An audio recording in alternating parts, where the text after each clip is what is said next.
Welcome back to Dibbler's Traditional Farm. My name's Tiana and I'm so happy that you joined us again.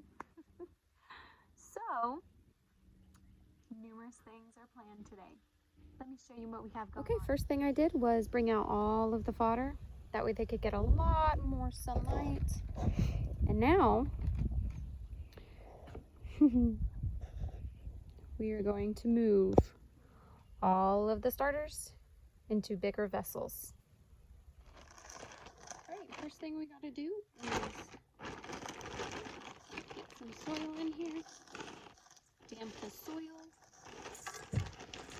mix it all up.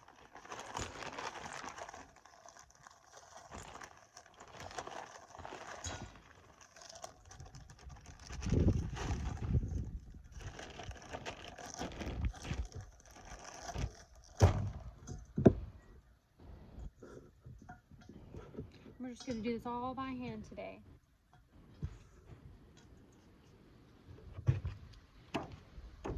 Our well water.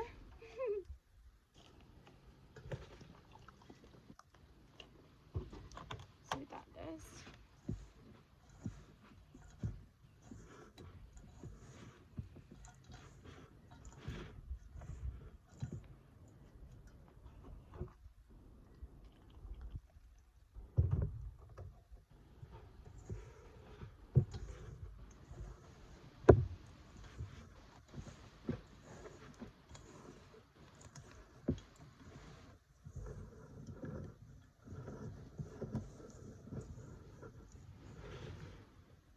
There we go. Now we're going to fill the trays.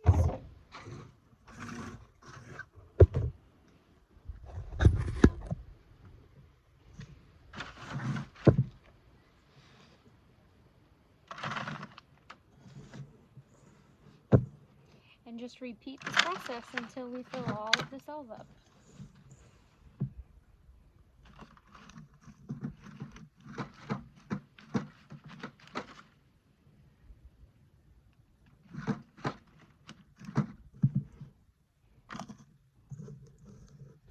I wanted to record outside today because it's so nice and quiet and it's just peaceful. Most days I love coming out, just sitting on the porch, just soaking up the sun, listening to the birds chirp. And a few days ago there were bees out. I was watching them, listening to them. It was wonderful.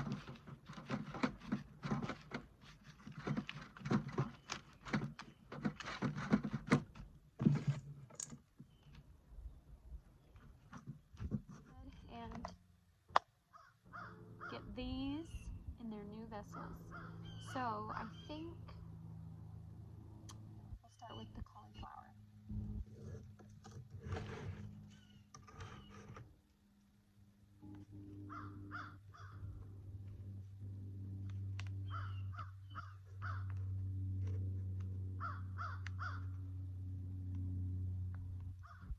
There's 10 cauliflowers.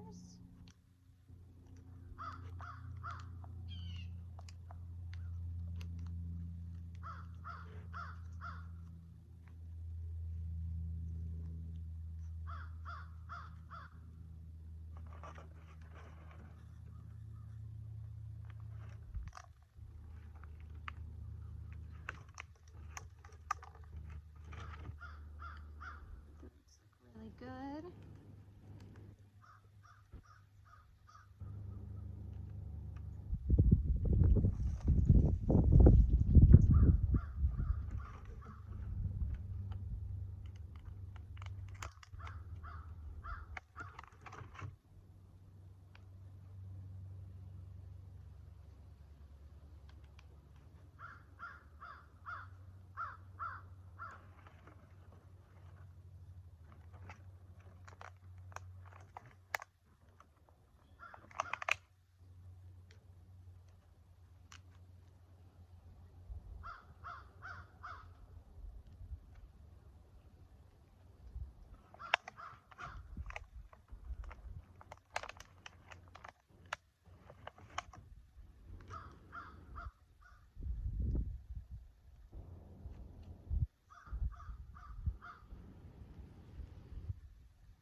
hear the birds. This is why I love coming out here and working on things, you know, whether it be big or small. It's just so peaceful.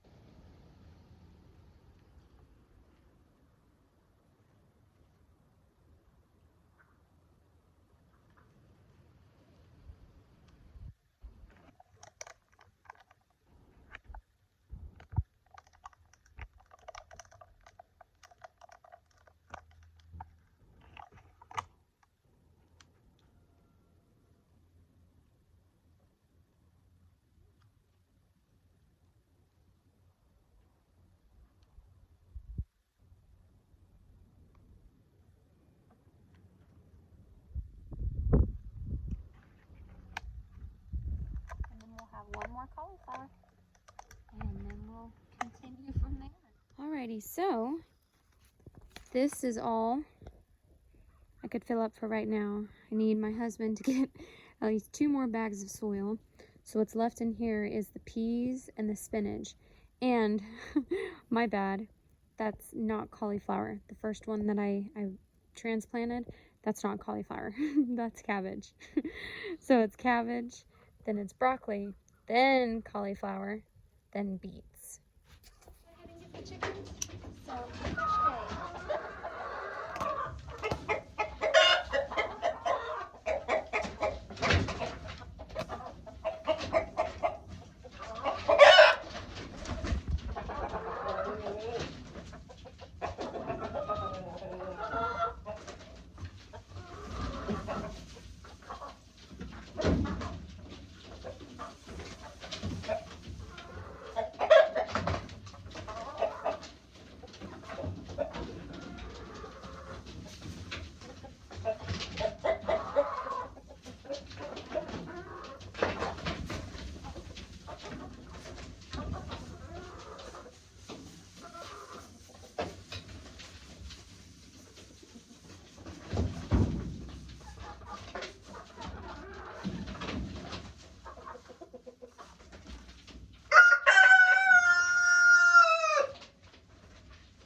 Gotcha.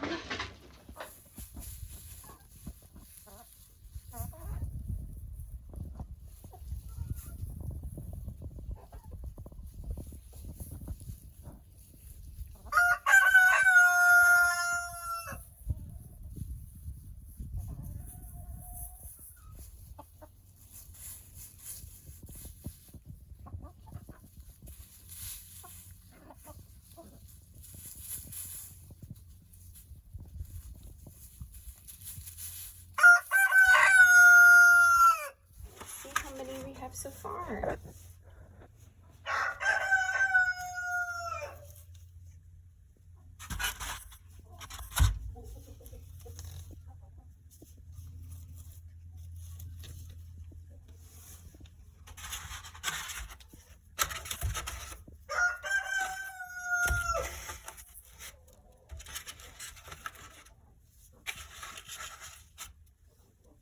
Oh, somebody just like that one. That one's really warm. Got 5 over here and 2 over here.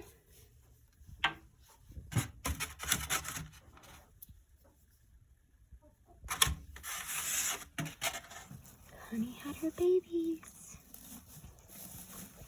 All right, I see 1, 2. Oh, come here, little one.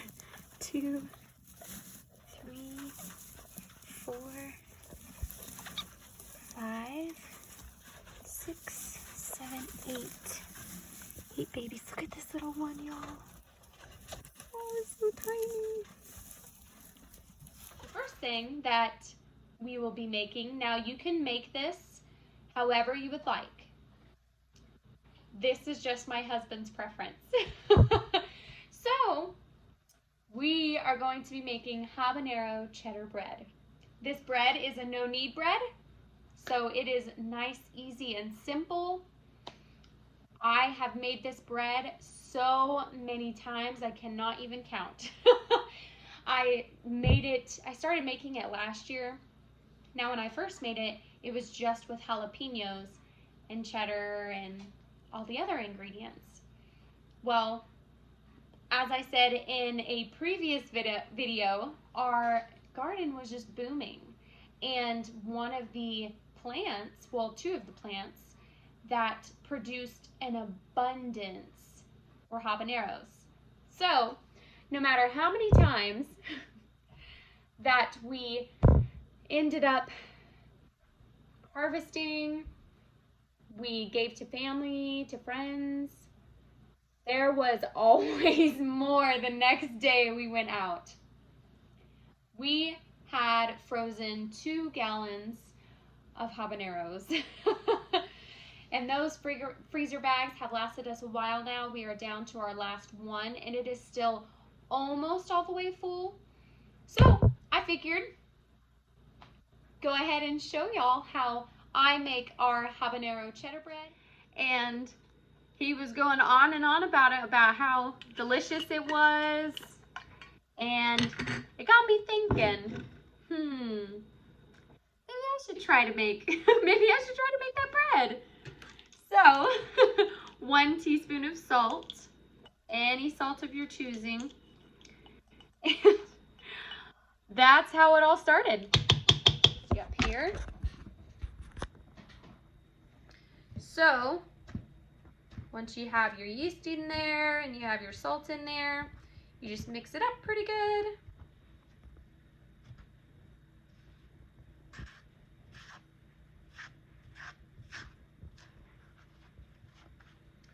There we go. Put that to the side.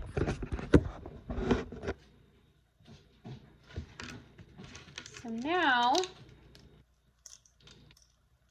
what we're going to do is we're going to chop these habaneros. Now, I have adjusted my recipe quite a bit, and at first we thought the habaneros were going to be just flaming hot, and my husband loves spicy foods, and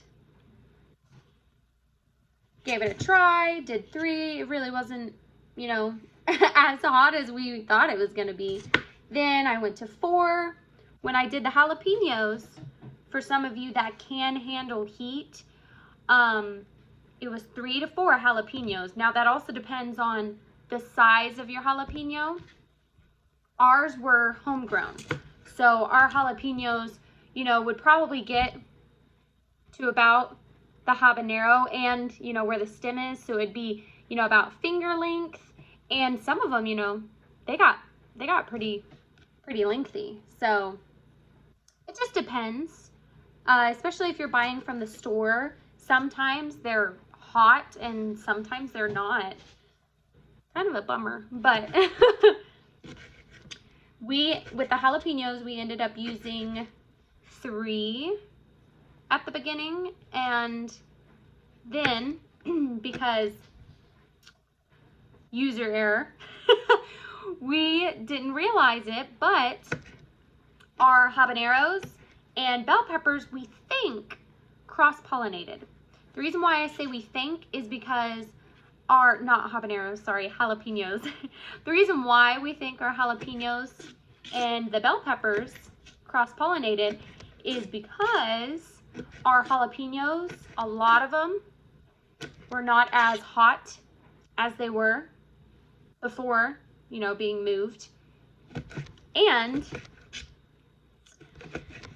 they started having more of a bell pepper shape to them. Now, I might be wrong. I don't know. I haven't done research on it or anything. I do know about plants that can cross-pollinate,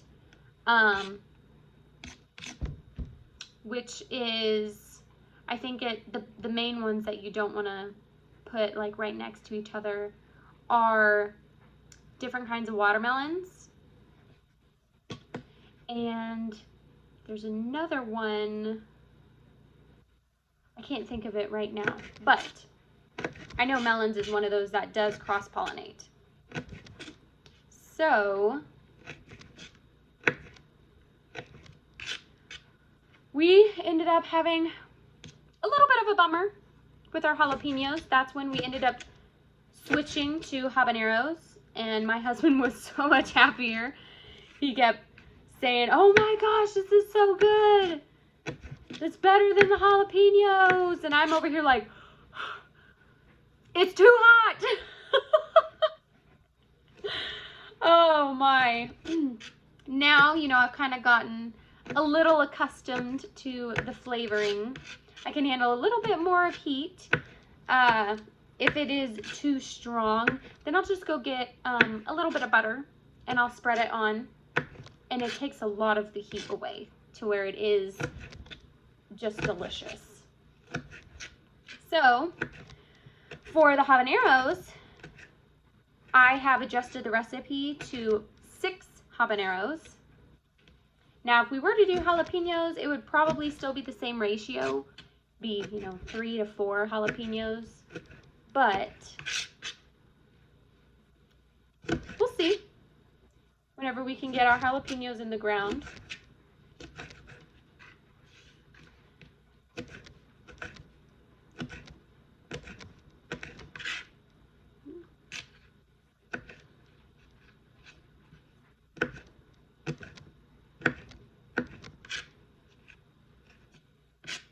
So with your whichever pepper you choose, you want to dice it up fairly small.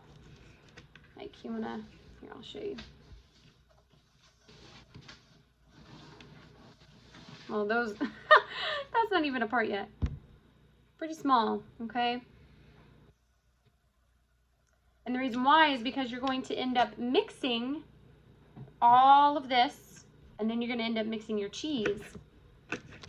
And you don't want there to be big chunks, you know, keep them, when you're slicing and everything, keep them about the same size and everything will cook perfectly and it'll turn out wonderful. If you do end up trying this recipe, please let me know. I want to know what you think about it. Have you added something or taking something out of the recipe? You know, different things like that. So now that we have our habaneros cut up, let me move these stems. Now that we have them cut up, we're gonna go ahead and put them in our mixing bowl. So I kind of spread them out a little bit.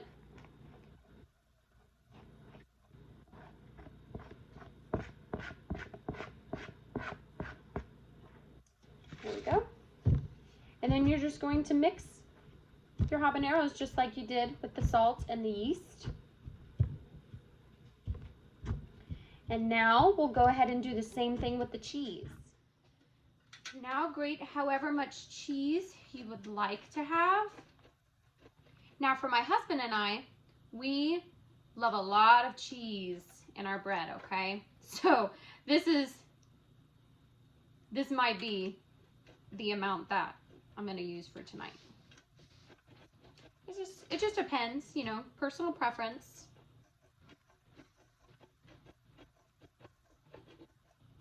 And then when all of this cheese is grated, or however much I would like, I'm gonna go ahead and mix everything up. And then I'm going to get some water and finish the rest of the ingredients.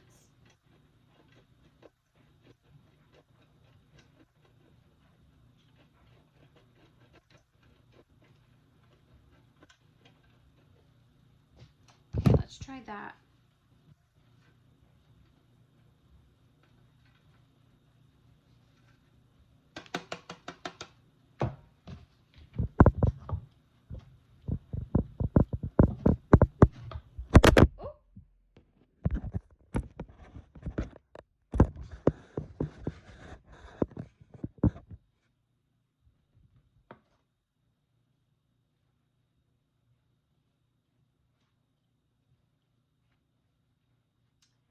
I think we're gonna want some more cheese than that.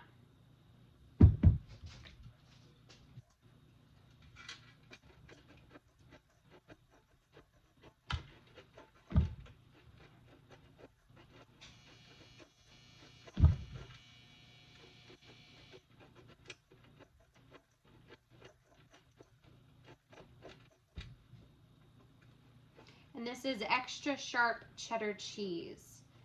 You can use any cheese you want. This is just the one that we use.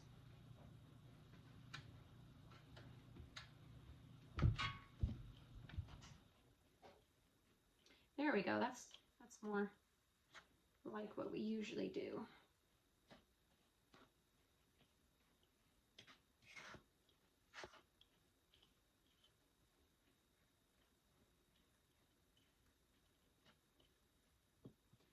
There we go. So now I'm going to make a little hole and go measure out the water and bring the water over here. So for this recipe, you're going to use 1.5 cups of water. And then you're just going to mix it around. Make sure that you get all of the edges and in the middle. Now, out of all of the times that I have made this bread, there's been very few, like maybe twice, where I changed it up a little bit. So what I first did, like the method that I went with, was starting with the dry ingredients. You know, I did all of that, but I would go ahead and put the water in after the dry ingredients, and then I would do the peppers and then the cheese. What I have come to like the most is the method that I'm showing you now.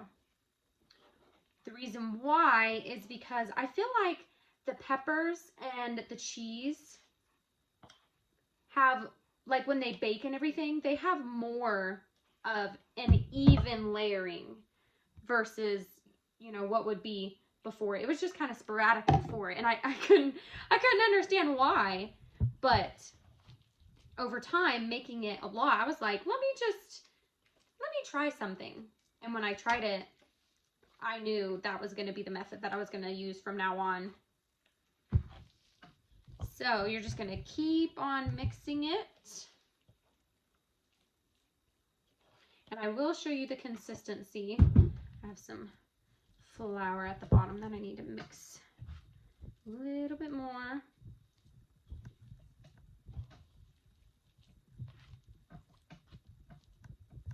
And this is the only bread that we have made so far. We haven't made any sourdough, any white bread, like we haven't made any of those. I want to learn and try those out one day. For right now, with what we have going on, this works just fine for us. So, let me bring you in. Hope you can see that. So, do you see how it's kind of bouncing and sticking? That's the consistency that you want. You want it to be kind of sticky and get ready for it to go. So now, since that is mixed, sorry about the camera skills. Once that is mixed, you're gonna go ahead and just kind of clean off your utensil, get all of that goodness off of it. And now, what time is it? 6:21. You're going to go ahead and get a towel, get a lid, whatever it is that you have, and you are going to let this rest for 4 to 5 hours. Okay? Now, since it is getting a little later than what I would usually bake bread, you can leave this overnight. If it is too late and you're not going to be able to bake your bread that night, that is perfectly fine. I've had a handful of times where life was just crazy that day and I let it sit overnight. And it turned out the same as it would if it didn't sit overnight, and turned out great. So do what you are comfortable with. We were comfortable with that, so that's what we went with. I'm going to go ahead and place the lid on it, and it's going to be resting 4 to 5 hours. Now, whenever the 4 to 5 hours is up, you're going to go ahead and get a flat piece of surface, so you can use your clean countertop, you can use a cutting board, whatever it is, and you're going to put out a little bit of flour, and then you're going to go ahead and use your utensil, and this is the one that I choose to use, and you're going to get all of the dough and scoop it out onto your countertop, cutting board, whatever it is you're using, and you're going to lightly coat the top of it with flour. Now, when you do that, you're going to go ahead and take your utensil and you're going to start folding it. And then you're going to kind of move it around and move it around and move it around. And since it is a no-knead bread, you don't have to do it for very long, okay?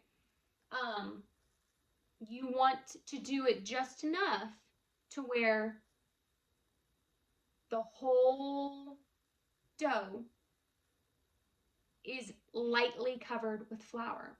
Now, whenever you have that finished, you can either do this before or after. Preheat your oven to 450 degrees. The choices that we have when we bake our bread is I use a cast iron pan. Now, if you're using cast iron, you want to go ahead and preheat your oven, like I said, 450 degrees, and then you're going to go ahead and put your cast iron in the oven, and you're going to leave it there for about 30 minutes. The reason why you want to leave it in there for so long is because, one, it's a cast iron, you're seasoning, and then two, because it is going to cut down your time so much more when you put your bread in there. I learned this a few times because I had forgotten that for us, it's far more beneficial to go ahead and preheat the cast iron and then put the bread in there. And it just speeds up the process.